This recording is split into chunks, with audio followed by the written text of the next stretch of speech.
actually here today with a guest. Oh, did you cut out? No, I'm good. Okay, I there think you it was just a go. bit of lag. That's a good time for the intro. I know, right?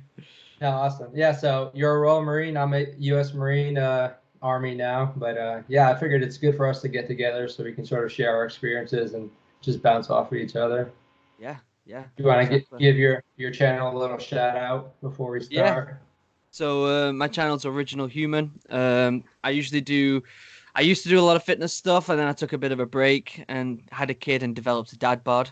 Um, So now I'm doing more like chats with. I've done a few chats with another Royal Marine, and I do a few reaction videos and stuff like that. Just sharing my experience and trying to help young people get into the Royal Marines and stuff like that. So nothing crazy, but just trying to give as much information as I possibly can, which is why we're doing this, right? Yeah, So absolutely. so yeah, Yeah, so I prepared a few questions. As we go through these, again, we can just bounce off of each other. You can ask me the same thing or, just keep it a natural conversation. yeah, of course, yeah. Yeah, Cool. do you want to give a bit of an intro into what you're doing right now then, and I'll kind Yeah, of do the yeah, same. yeah. So right now, I'm here in Korea. And as you know, right now the coronavirus is getting pretty strong here. So right now we're kind of like locked down. We can't really do anything crazy. But yeah, Korea is where the rotational unit goes. So if you're infantry, sometimes you'll get shafted to come on over here. But Korea's okay. It's kind of Yeah. smoggy and cold, but yeah, I'm making the best of it so far. Nice. What's the weather like? So today it wasn't bad. It was like in the 50s Oh, Fahrenheit. okay. So yeah, yeah. It's always smoggy and cloudy. Like the sun Yeah. has been out 2 days out of like the month I've been here so far. Jeez.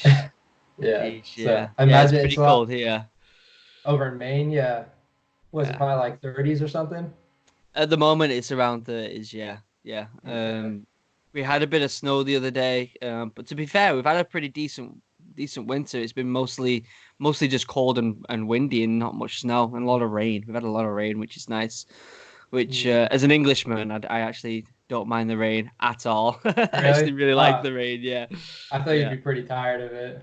No, I like it. It's nice and therapeutic, just listen to it. I usually kind of just open a window and listen That's to the true. rain, read a book or whatever.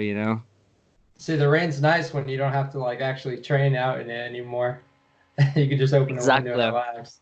As a Yeah, no, civvy, it's the nicest thing. yeah, It's for the same sure. as when you're driving down the countryside, you see the big mountains, you're like, oh, they're so pretty, but then I'm glad I don't have to climb it. See, I'm stupid. I go on the mountains on my weekends because I go hiking Yeah, and whatnot. Yeah, there you go. but Yeah, yeah, it's cool. yeah, You got a better view of everything. I like it. yeah, You got to yeah. just make the best of it wherever you are, I guess. Yeah, yeah, of course, of course. So yeah, for me, I was in the Royal Marines, spent 4 years in the Royal Marines. Did a few different, went abroad a few different times, doing different things. I've been out now. I left in 2012, so I've been out like 8 years now. And yeah, I live in Maine because my wife is American, and I'm now back at university doing computer science because I had a bit of a epiphany of wanting to change my career and be like, I want to do something completely different. So, yeah, that's what I do now. Although I do kind of dabble a little bit in military, I kind of like to look at the news a lot and talk to, I have a Discord group with people joining the military, so it's nice to kind of still be in that loop. Yeah, I But feel you. Especially when you still have buddies in, it's kind of hard to avoid too much. exactly, yeah, exactly, yeah. It's once you've been in the military, it always kind of sticks with you. Like it's Yeah, never seems to go away. You always have that smell of military on you. that's an interesting shift though. Go from the Yeah, Royal Marines to computer science. yeah. So when I first got out, I actually was a PTI for a while. I PT'd in England for a long time, and then I came over to the US and was PTing, and I think it burnt me out, especially like being in the gym and training other people. You were there all day, like you had very little time to train yourself, and it kind of Yeah, burnt me out. So I thought the best thing for me, for my own health, if I want to stay fit, is to not be in an environment where I'm training other people all the time. So I left and then, decided to go back to university and I did my core classes. I didn't really know what I wanted to do. And At first, I thought I was going to do English because I read a lot, hence all the books. Um, Yeah. and then I did a class in Java development, and then before you know it, boom, I was like, all right, this is it. The just coding something that I enjoy. So Yeah, it's good. I mean, it sets you up, especially yeah, coming from the military and coming from like infantry. It's hard to sort of relate that to anything once you get out. exactly. Yeah, it's hard. I was speaking to this to a friend of mine that once you leave the military, they set you up pretty well. They give you a bit of help when you leave, but it's a hard transition. It's hard to kind of find your footing and figure out what you're gonna do. Like and trying to fit in again. It's pretty hard, man. It's pretty hard. Yeah, I've noticed it only really works well for militaries or countries that have like the conscript militaries, like Israel, because everyone goes through it. Pretty much everyone goes through it. So like, there's no disconnect. Yeah, yeah, So yeah. it works That pretty makes well sense. over there. Yeah. So so you got out in 2012. I joined in 2012. Okay. So Okay. yeah, it's a little bit. But I'm guessing you joined when you were 16. Yeah, joined at 16. I actually signed up on the day I was 15 and 9 months, which is like when you're allowed to sign up, and that was during my summer break of my last 2 years of high school. Okay. Um, so yeah, I had basically a whole year where I was still doing the joining process. I had they gave me an interview at the start of it, and they told me I did really well at the interview and stuff like that. But they wanted to do a second interview just to see if I was still interested by the time I finished high school. So I That, did it, that makes smashed the sense. interview. Yeah, I mean, it's just them kind of, covering their back and making sure that I'm still, doing well. And yeah, I did well in that, and then ended up joining and got my Green Beret not long after. And then yeah, I did a few little bits and bobs, but I was young at the time, man. I was really young.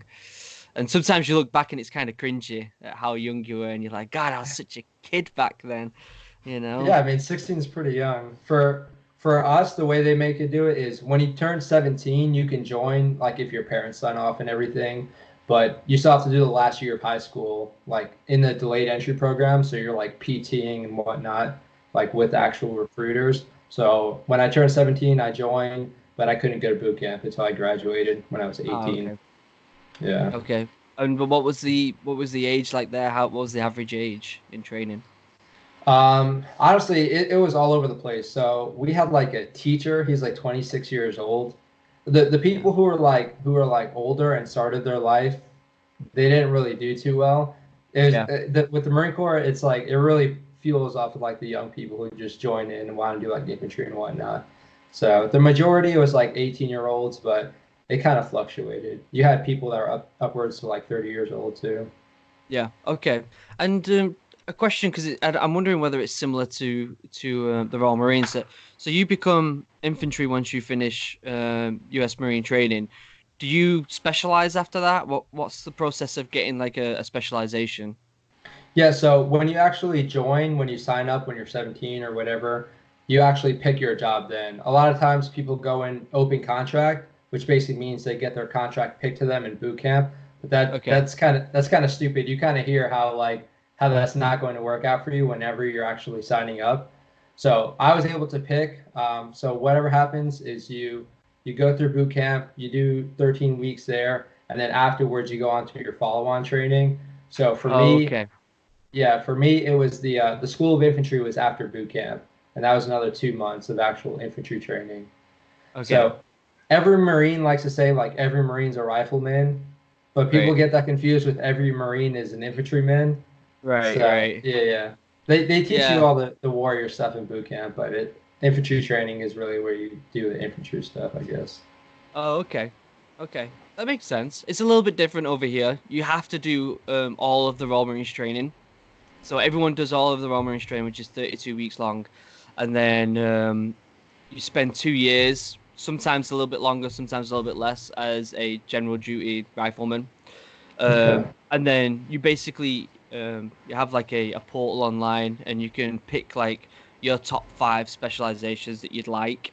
And basically they turn around and be like, yeah, you can have that, or that one's full right now, but your second choice is good. Sometimes if you don't put anything in, they'll do something what's called pinging you, where they'll just ping you for something that you're not really sure you wanted to do. Like when I was leaving, I did 3 years as general duties, and then on my last year, I put my notice in to leave, and because of that, they pinged me as a driver. They were like, "Okay, you can be a driver for the last year." So I was like, oh, "Okay, you know." Sometimes that works out because what will happen is if you get kind of a not so fun job for a couple years, they'll Yeah. turn around and give you a like kind of like first priority at something good after that. So you could Okay. be a driver or you know or a chef or something for like 2 years, and then they'll turn around and be like, "Hey, you get first choice. Do you want to be like snipes or mountain leader or something like that?" So it So varies. It's, you know, sometimes it's good to kind of have the crappy job first, and you can get the good ones. You know. so the specializations, you said there's five of them, or there's just it just like ranges. No, no, you get a choice of like you get to rank Oh, you five get a that you choice. like. Okay. Yeah, So there's loads of different specializations. There's all sorts of different stuff. so Yeah, Royal Marines has like cooks and everything as well. It's not just like infantry. yeah, we have the whole shebang, mate. Oh wow. We're fully self-sufficient. Yeah, even though there's not many of us, we are fully Yeah. self-sufficient. Yeah, yeah, Okay. Yeah, we kind of use the Navy as a lot of the stuff like that. We do have like our own cooks and everything, but like the Navy just like supports whenever we can't have like cooks in a certain area. yeah. But I didn't know that. I figured all Royal Marines were like infantry. No, no, we do the whole thing. We do have the Navy help because we are obviously still part of the Navy as well. We do have them help us out whenever we can. But yeah, we have like mechanics, we have drivers, we have chefs, we have snipers, we have mountain leaders, we have recce, we have, you know, all sorts of different stuff, all sorts. Which is kind of funny if you think about it, because like 1 minute you could be a mountain leader, which is, you know, one of the best of the best, kind of like special. In fact, some of them are better than special forces, some of the mountain leaders. That's And how I heard. then, you know, like before that, like a couple years before that, you were a chef for a while, you know, like it's kind of funny how that works. So if you choose like your top five, and they're generally like mountain leader, like infantry related stuff, or do they try and at least keep you with like infantry stuff, like maybe recce, or do they just like, okay, we need cooks, and they're not even That's gonna what look it's at usually like. Yeah, they're usually like, oh, you know, whatever's in demand at the moment, you know, and you know, there's a bit of like in the right place in the right time. You know, you could your WO2 could have been, you know, you could be part of the Mountain Leaders and give you a good reference and put in a name for you, you know. So Yeah. it really depends on, you know, right place, right time, and a bit of luck, really. Okay. For me, I feel like I like said, I wasn't too bothered, but a friend of mine, he put his top five and his top one was snipes, and he got it. So, you know, it works a lot of the time. It's just sometimes you have to go through a crappy job before you can get a good one, you know. yeah, I feel like some people might get a little bitter if they get something that's like the polar opposite of what they're trying to do.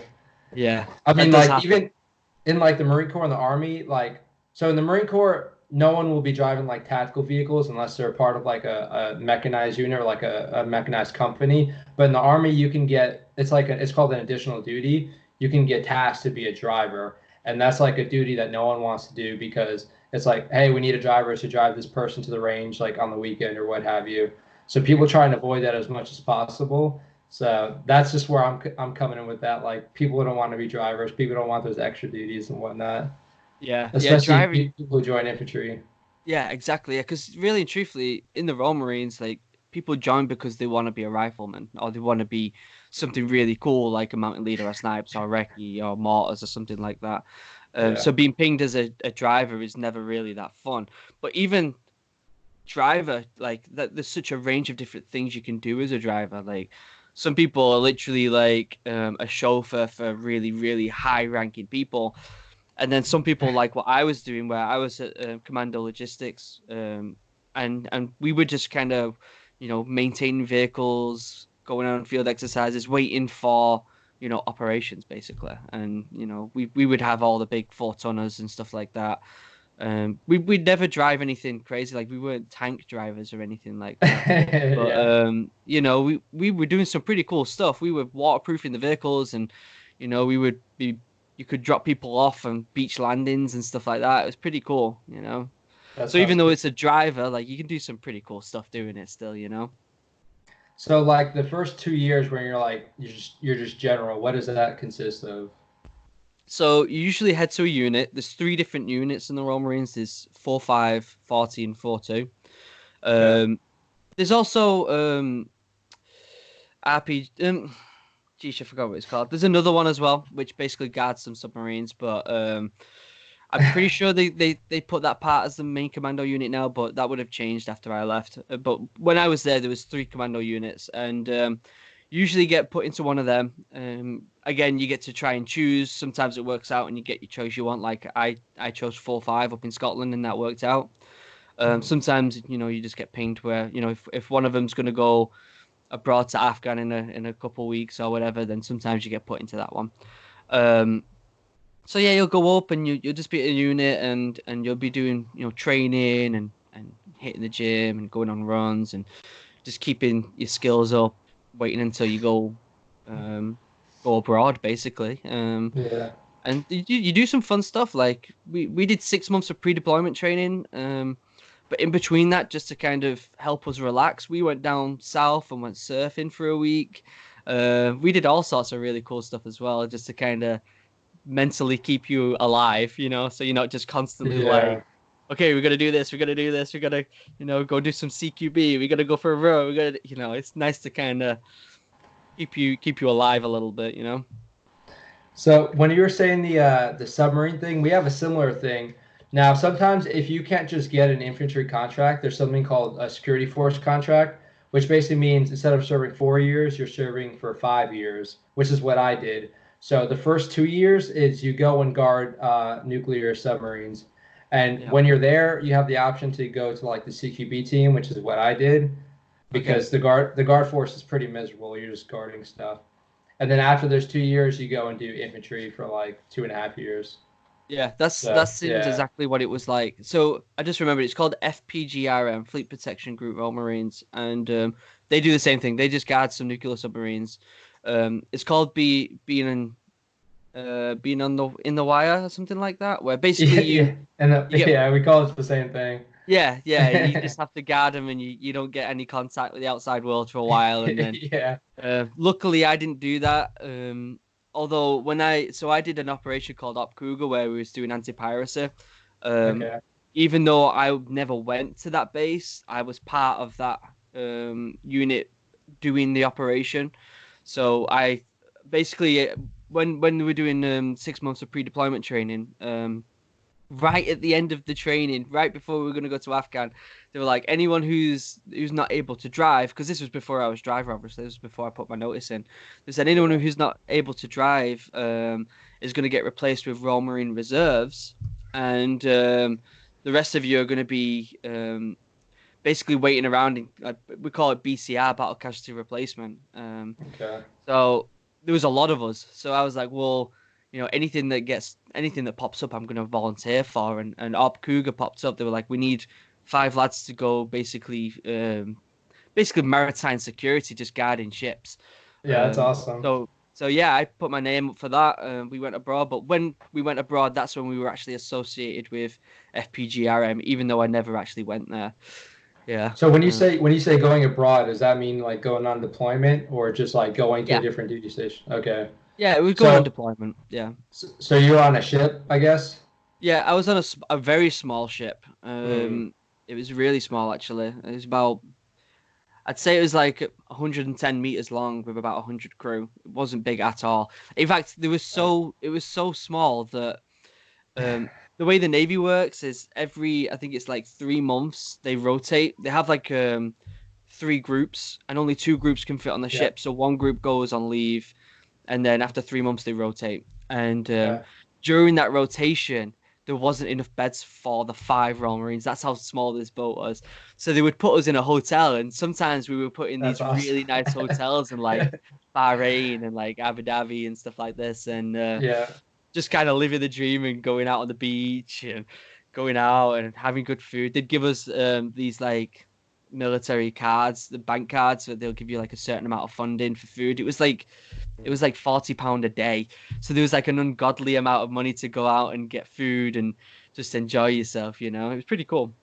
Yeah. Yeah, we have something similar. It's called the government travel charge card, and basically everyone has to have one. So if you're going to like a course and you need to buy a plane ticket or pay for gas, that's what you use, and they'll end up just like reimbursing you later on. But Yeah. on ship, we didn't really get to use it because our ship, there's like 4,000 people on our ship, and I think roughly like 1,000 are Marines. So Yeah. it's just like it's constantly crowded. There's not a whole lot of time for cool stuff like that. But being on ship's pretty dope. I'm not gonna Yeah, lie, it I can be enjoyed fun. that a lot. Yeah, it can be real fun. There was We times where they would go ahead. sorry, go on. No, no, go on, go on. No, there was times where they would stop and they would anchor or whatever, and we'd get to like jump off the ship and swim and whatnot. It's Yeah, really yeah, we cool. did that. We did that. I had some videos of that, which was pretty cool. It's a shame I have a laptop that I can't get into right now. Which, to be fair, I know how to get past the password and stuff because of doing computer science, but I've not attempted it in a while. But there's so many really cool videos and pictures on there that I'm gonna have to put on my YouTube channel. I've got like us lot jumping off the ship, which is really cool. One of the lads had a waterproof camera, so like you Yeah, jump off and like with the camera, which was really cool. I had some really cool videos of I was filming through NVGs. yeah, And we had like using GPMGs and we're shooting tracers and stuff like that in the middle of the night. And you know what that's it's like sick. through NVGs, it looks like Star Wars or it's just like Yeah, lasers yeah, that's bouncing off the awesome. water and stuff. I've got some really cool videos that I should try and get a hold of again. That'd be really cool to put online and show. But obviously you can't put everything online, but Yeah, I know. I have a few stuff I wish I could upload, and a lot of the stuff gets demonetized anyway if it's military exactly, related. yeah. Yeah. And But to be fair, some stuff you just out of respect you don't want to put online, do you know what I mean? You don't yeah, want to.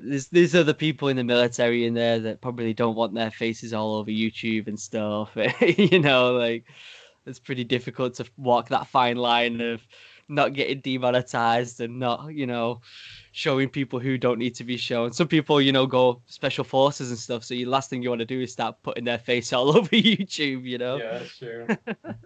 No, but I made sure to invest in a GoPro early on. I think I got one like a year into being in the Marines, Yeah, and I've owned like three GoPros since then. They've definitely got their money's worth. yeah, So that's awesome. I try and use it Unfortunately, whenever I can. yeah, definitely. Unfortunately, between 2008 and 2012, when I were in, it was the time when cameras on phones were just not that good.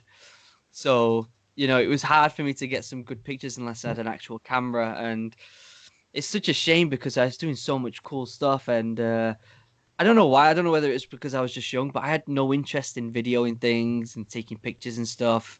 Um, I wasn't one for social media, so. I was just never bothered about that stuff, and now I regret it. Now I'm like, oh, you should have took as many pictures as possible, and Yeah. but at the See, when time I I was so busy, I just didn't bother. it's the complete opposite for me because when I joined, my first phone that I got was an iPhone 4S, so I already had like that capability. But yeah, I do wish I recorded more. I mean, my YouTube channel is like from 2008, but everything before like my time in the Marine Corps is just super cringy. I unlisted all of those videos.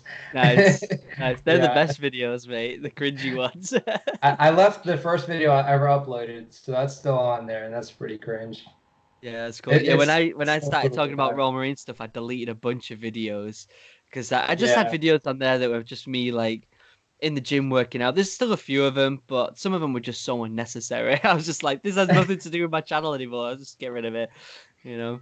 Yeah. So what made you like actually want to start a YouTube channel in the first place?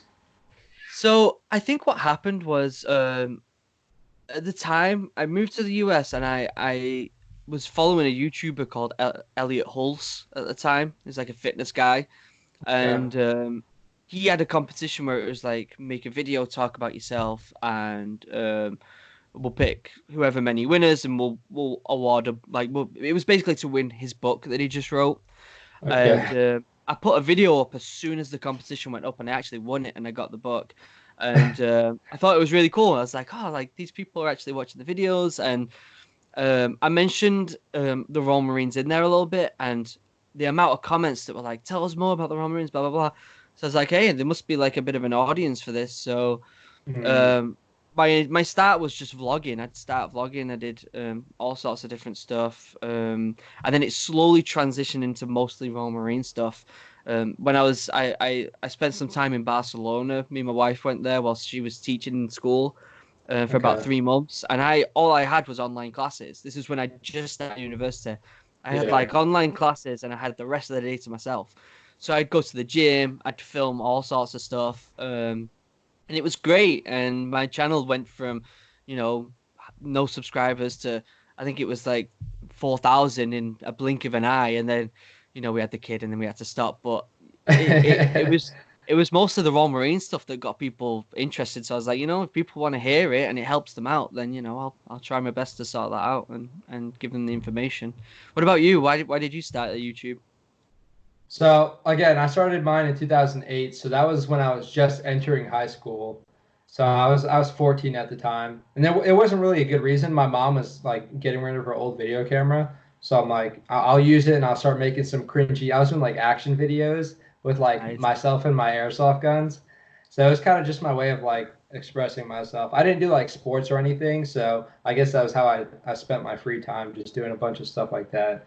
I made like hundreds of videos like that, but Yeah, they're all unlisted now.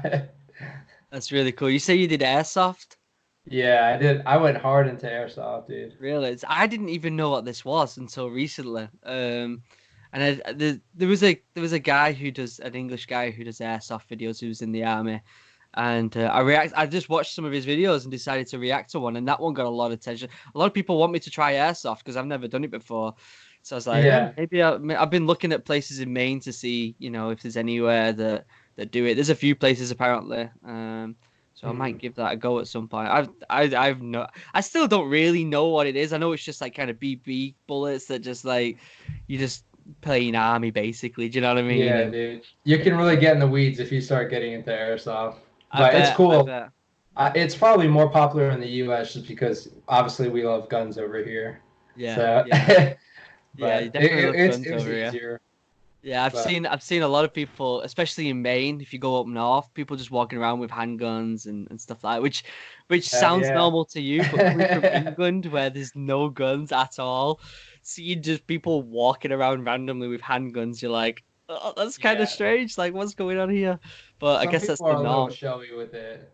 Yeah, They yeah, they they can are. be kind of show. It's usually the older dudes who have like their 1911s just sticking out. Yeah. Yeah, But most of the younger dudes are pretty low key. I yeah, have my concealed carry in like multiple states, so I, yeah, I'm I try to be all flashy about it. yeah. It's funny how like when I first moved over here, I didn't want anything to do with guns. Just, it's funny because I came over here and met my wife through doing a summer camp, and I was a rifle instructor. But it was little Okay. two rounds. It was small. They were small. They were just kind of little, pea shooters basically. And after that, I didn't want anything to do with guns at all. But since I've had a kid, I've been like, protection wise, I've been like, maybe it's a good idea. I'm still mostly in the area of nah, I'm not gonna do it. But like Yeah. sometimes it's one of them where you're like, you know, should you do it? Should you not? Especially if you're going up north. And my mother-in-law always carries a gun because she goes up hunting and stuff a lot. And there's Yeah. bears, there's moose, and all sorts of stuff that can try and attack you. And she's camping on her own. Like obviously she's a woman and she's on her own up north in the middle of nowhere. She's got to have a gun. Like, you know what I mean? Like anyone could be up there. See, Um, that's my mentality, but just like instead of going camping, I'm just out in the general public, and I'm just yeah. paranoid. I'm just paranoid. Mm.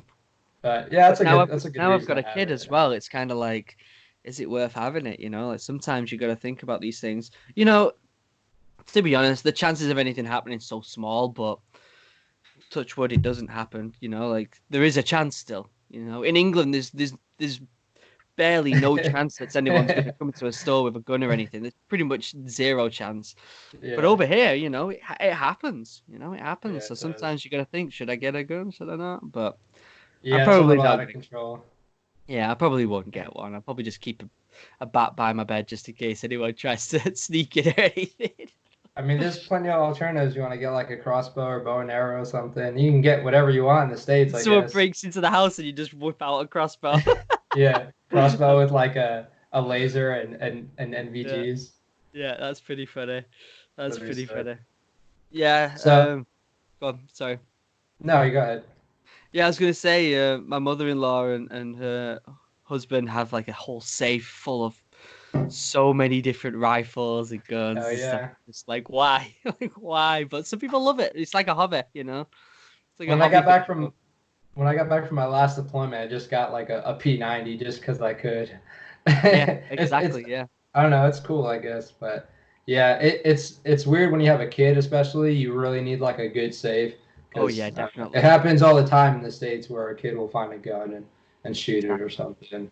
Yeah, Yeah. that's my thought. Like, if I ever did, which I'm probably never going to, but if I ever did, I would have make sure that, like, safety wise, you've got to have like a huge safe. You got to make sure it's super like secure, and it's if you ever get it out, it's always in your sight, and especially with kids around. Sheesh, like that's the last thing you want, you know. Yeah, for sure. So outside of the military, what do you normally do now besides your computer science stuff? Yeah, so I still like to run. I run more now than I go to the gym. Yeah. We have like a big like cove in Portland, and it's about 3.5 miles. So sometimes like the other day I went out, did a couple laps just to kind of clear my mind, you know. Um, yeah, I just had an internship doing computer science, which is fun and all, but sometimes doing the internship and being at school can burn you out a little bit. Um, so that's that at the moment. I kind of think I put my notice in for 2 weeks. I read a lot. I read a lot. Yeah, I could tell. That's good though. Yeah, yeah, it's fun. I used to read a lot of like self-help books and biographies and stuff like that. And I've slowly, as I've got older, transitioned to like I like reading science fiction and a bit of fantasy and there is some biographies like I'm currently listening to Can't Hurt Me by David Goggins, and my God, that guy is an animal. That guy Yeah, is he an is. absolute animal. So that's a fun one to listen to, especially because he's done something really cool with his book where instead of so if you get the book, you just read it. It's kind of like his biography, but he relates it to you, like on what you can do, and it has challenges at the end of every chapter. Um, but when you listen to it, the narrator after every chapter, or at least after like every big event in the book, the narrator sits down with David Goggins and talks about it and then goes into the next chapter. So it's kind of like the book slash podcast. Really interesting.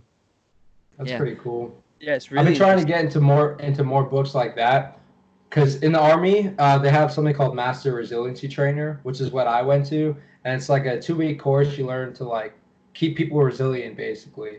And I mean, it's weird that you have to like teach resiliency, but it wasn't so prominent in the Marine Corps, but in the army especially, like it's kind of a big deal to like be able to talk to someone, especially like get them out of like when they're just spiraling in their head. So it's definitely cool to like read up on stuff like that to sort of add on to the training that I've already gone to.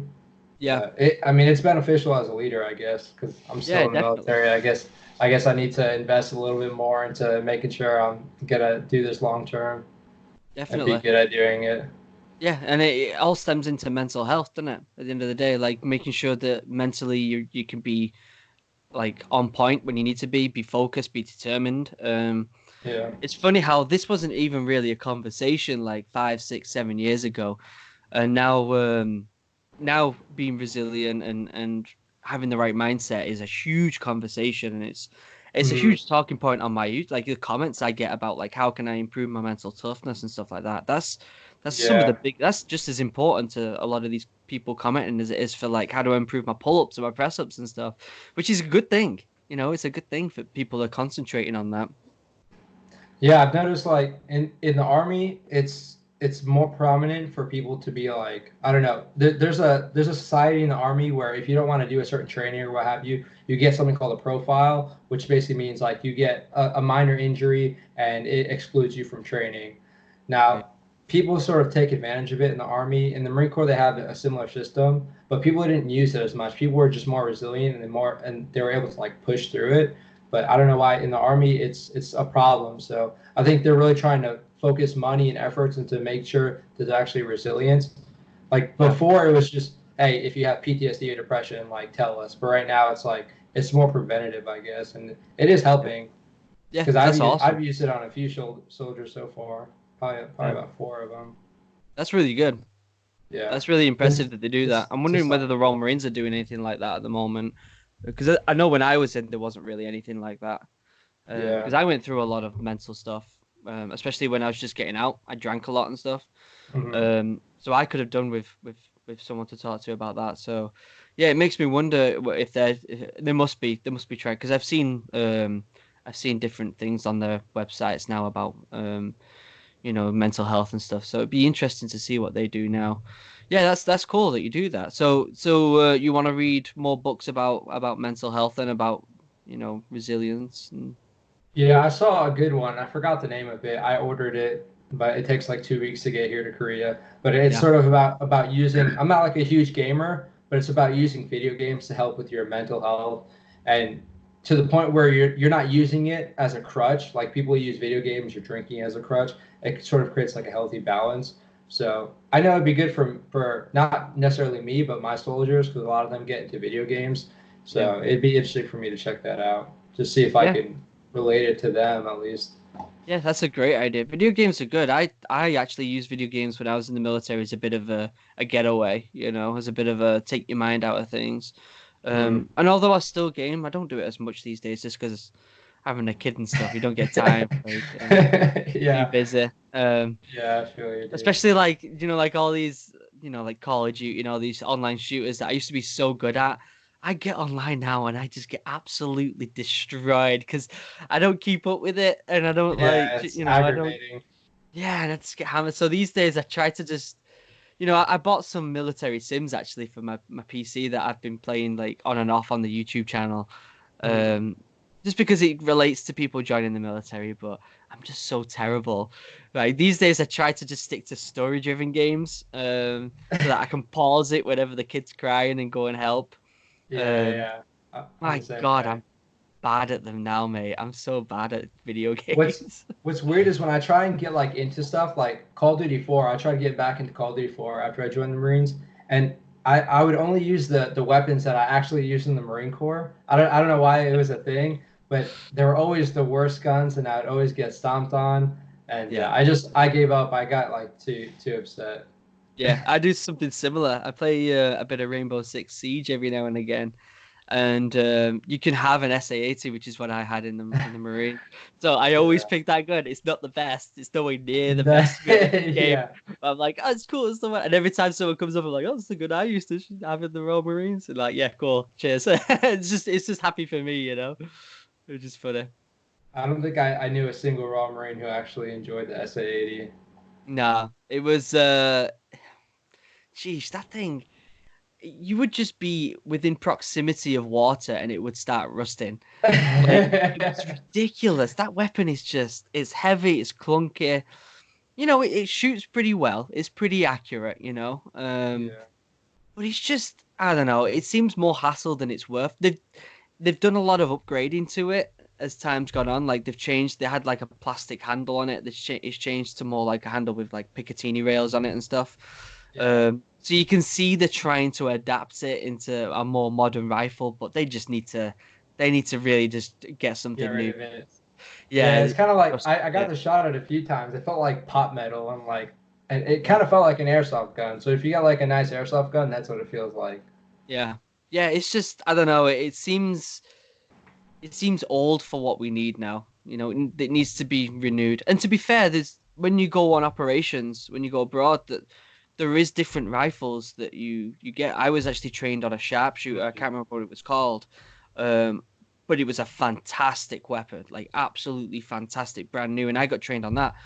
We also got to train on these Italian shotguns and a few other different This weapons that the M1014 I with the think it finale. was.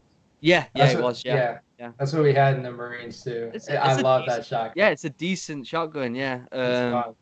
But then for the most part, like when you go abroad, for the most part, you get these nice weapons and you'll train a little bit on them. But everyone still has an SA-80. We have the GPMGs and the mini-me's and stuff, but for the most part, everyone still uses the SA-80. But the sharpshooter, I'll have to find the name of it. This rifle I Uh, had was fantastic. was it But M110? I don't know. I'm gonna do a little quick Google now and see if I can find it. No worries. So I think my what do you use in the what rifles have you shot then? so I've shot so many.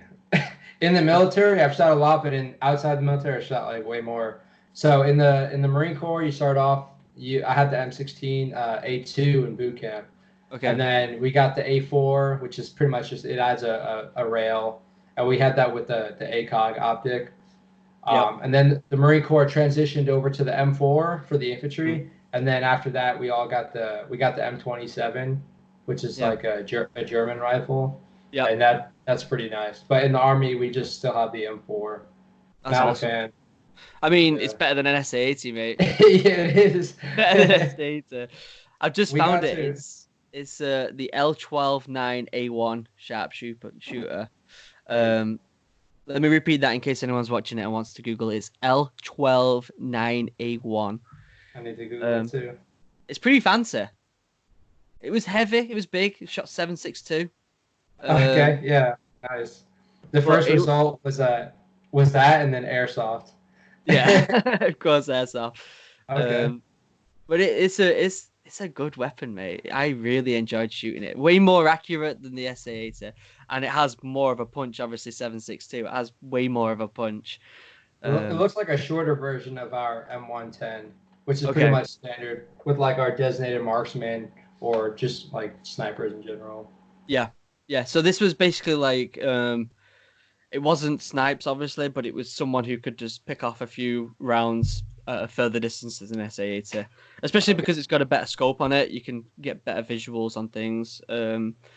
But yeah, we'd also have snipes and stuff like that in the troops. And they got to shoot some awesome stuff. The snipers in the Royal Marines are some of the best snipers in the world, man. They're Yeah. so good. They really are incredible.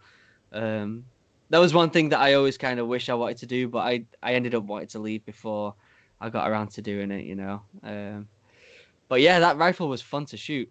That was probably the best thing I shot, to be When honest I with was when I was in when I was in recce in the army, I tried recce's cool and all, but we also have the snipers with us. I tried going over the snipers, but because I'm colorblind, they wouldn't let me. you.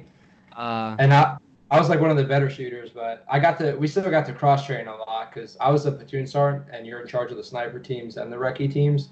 So I Okay. got to shoot like we have the M2010, which is a 300 Win Mag rifle, the 110, and then you have the Barrett. Oh, So okay. I mean, it's fun. I got to shoot those at least. Yeah, at least you get to go have a go at it, you know. Might as well get. I mean, being a platoon sergeant, I was a platoon sergeant and the platoon commander at the same time because we didn't have an officer. So like that was a cool time to at least take advantage of it and relax. Yeah, that's cool, mate. That's cool. I know it's funny how like I speak to US Marines and the amount of weapons they get to shoot and try out is incredible. I mean, it goes back to like the culture of the US. People just love guns over here way more. Hell Um, yeah. where in the UK, like it's hard. Like if you want to go on a range, you've got to make sure you have the rounds. You have to make sure you count all the rounds you've shot, and there's a lot more like it's way more strict. Which kind of goes, it kind of it doesn't help because when you're in the military, obviously you get to shoot as much as you possibly can in the military, but Yeah. it's you don't have as much resources. And at the end of the day, if you want to be the best soldiers you can possibly be, you need them resources, you know. Yeah. That's why So like our Marsoc and our recon, they're always at the range, so they're pretty good shooters. yeah, So, some I of did them, get to. Sorry, go on. no, some of them think they're better than they are there. I'll Yeah, say that yeah, much. yeah, yeah. I bet. I did play enemy for the special forces when they were doing some training. Yeah, And we were doing things like we would turn over some car. Basically, I won't go into what they were doing. Obviously, with special forces, but yeah. what I did get to do is I got to shoot an MP7, but it was That's blanks, awesome. obviously, and it Yeah. was so cool because it was just a case of like they would do something and we pop out as an enemy and we just spray it, and it was just like so much fun. Obviously, there were blanks, whatever, but like it was so much fun to just kind of try different weapons that the special forces would use as well. That was one cool time that I had. That was like playing enemy for them. The resources they have as special forces is Insane. incredible. Yeah, Yeah. Yeah, it's yeah the they have same over here. yeah, yeah. They have all the weapons. They have all the gear. The like the training we went to. I forgot what it's I forgot what it's called. But if funny fact, it's actually the place is actually on Rainbow Six Siege as well. I forgot the name of it. Um, but I Uh-huh. actually went there and they have like this huge plane they can do CQB in to practice and That's sick. yeah, it's really cool what they have. But yeah, I only got a glimpse of that. I never got to hang around, you know. Yeah. We did a similar thing with our recon dudes. It was my unit. We were on like a small shipping vessel, and they came from a naval ship with their Zodiacs, like their rafts, and they Yeah. boarded the ship while we were shooting at them. Yeah, Yeah. it's always fun doing outforce stuff like that. That's what we Yeah. call it. Yeah, it's fun just messing about and having a bit of a laugh in it. We do a lot of CQB as well, where we were doing stuff like that, just throwing in flashbangs and just playing around, and that was always good fun. Especially so when I was in training, I got injured and I got put into what's Mhm. called Hunter Company, where they basically just fix you and get you fit. And Yeah, during that time, you haven't got like a strict schedule of what your training is. So they basically help out for the rest of the recruit training. And for the most part, there's a lot of recruits who are on like their final X, their last big field exercise before they get a green beret. And they need enemies. They need people to, be against with doing CQB and in the field and stuff. And we got to do all that. We also got to every time like a unit needed people to play enemy for. Like I remember my 18th birthday, I was uh, sat in like this crappy building, like with raining everywhere. It was coming through the ceiling, and we were playing enemy for 4-2 Commando and the Polish army, and it was my birthday, and I remember that. We were in Hunter, but we were like close to the end, and we were like the more we were like closer to the end of training than a lot of people in Hunter were. yeah. So the corporal who was training us, he he was just like kind of like, hey, just relax, just chill.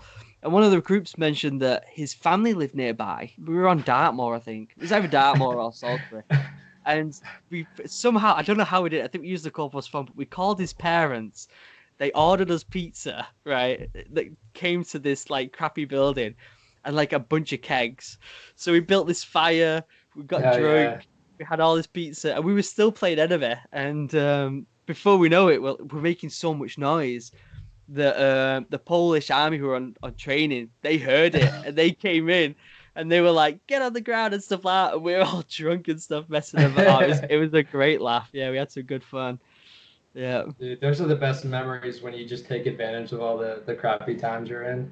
Exactly, yeah. When you just have a laugh, and that's the thing. When people ask me about the Royal Marines, I like to say that I've had some of the best times of my life, but I've also had some of the worst times. You know what I mean? Like, Yeah. it's such a contrast between, you know, going surfing on pre-deployment training, all the way to being sat in this building in the rain on your 18th birthday, thinking, "What am I doing?" You know. Yeah, it Um, is super. It's bittersweet for sure. I know I spent two birthdays on duty, like the 24-hour duties in the barracks and whatnot. I don't yeah, know why. It just happened to be that way. yeah, But yeah, definitely the field is my most memorable memories just because it's always raining, especially in North Carolina, South Carolina, and Louisiana. It's always yeah, like super muggy, super like wet. But I yeah. don't know. It's good times. Yeah, it is good fun. It is good fun. We've been close to an hour. I think it's been like 45 minutes. We can wrap it up there if you fancy. Okay, let me hold on, let me grab my I think my light just turned off like 10 minutes ago. Let me see if I can plug it back in real quick. Yeah, that's cool. That's cool. Look at that uniform in the background.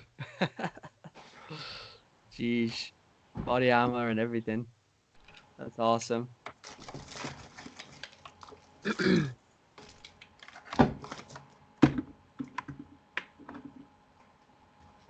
All right, cool. Yeah, this webcam isn't very good whenever there's no secondary lighting.